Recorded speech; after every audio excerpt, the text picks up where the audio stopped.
আল্লাহ এতদিন আপনার হুকুম পালন করি নাই, আল্লাহ শয়তানের ওয়াসওয়াসায় পড়ে করছি গো, আপনি মাফ করে দেন। চোখের পানিগুলো ছেড়ে দিয়া যদি আল্লাহর দরবারে আপনি দরখাস্ত করেন, আমার আল্লাহ বলেন বান্দারে যৌবনকালে যদি একবার ডাক দেস, আমি ৭০ বার বান্দা তোর ডাকে জবাব দিই।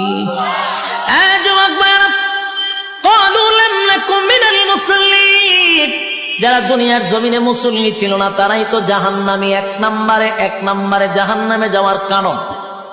আল্লাহর নবী বলেন উম্মতেরারি, হাশরের মাঠে যদি হিসাব হয়, আউয়ালু মা ইউহাসাবু বিহিল আবদু ইয়াউমাল কিয়ামাতিস সালাহ, কিয়ামতের ময়দানে সর্বপ্রথম হিসাবটা হবে নামাজে। বলুন কিসের? ১ নম্বর হিসাব হবে নামাজ। অথচ আমাদের সমাজের মানুষ নামাজটাকে বড় অবহেলা করে।